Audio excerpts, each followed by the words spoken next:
அங்காய், குழந்தைகள் ஏன் அழுகின்றன? உணவு கொடுக்க கூடாதா? இருந்தால் கொடுத்திருப்பேனே. தானியங்களும் மாவும் நேற்றே தீர்ந்து போய்விட்டன. இந்த நிலைமைக்கு நானும் ஒரு காரணமாகிவிட்டேன். என் செய்வேன்? ஐயனே, நான் ஒரு யோசனை சொல்லட்டுமா?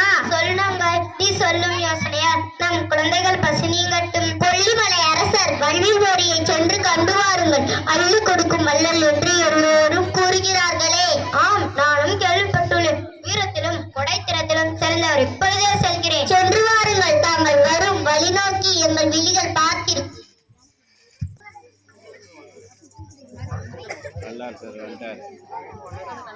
அரசவை வாலிய மன்னா இசைப்பாளர் ஒருவர் உங்களை காண வெளியில் காத்திருக்கிறார்.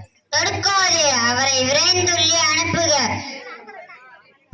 கொல்லிமலை கொற்றவா, கொடைத்திறத்தின் கோமகனே, நீ வீர் வாழ்க, உனது பழை வாழ்க. தரணி எங்கும் தமிழிசையின் புகழ பரப்பும் பாணரே, வருக வளரட்டும் தமிழ் தொண்டு. எம்மை நாடி வந்த காரணம் வள்ளலே, வறுமை காரணமாக எனது வீட்டின் அடுப்பில் பூனை உறங்குகிறது.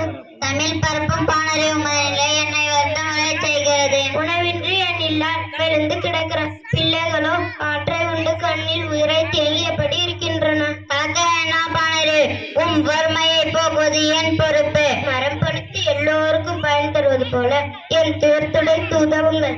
ஆகட்டும் பாணரே.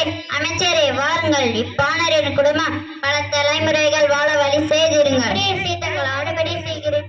பொற்காசுகளை அள்ளித்தருக, அணிமணிகளும் களிர்களும் அள்ளித்தருக, பற்பல பரிசுகளை பேழையில் நிறைத்து அனுப்பிடுக. தங்கள் ஆடுபடியை அனைத்து அனுபவிக்கிறேன் அரசு.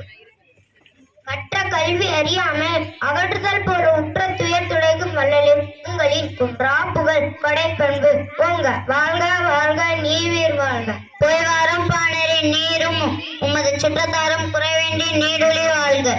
நன்றி.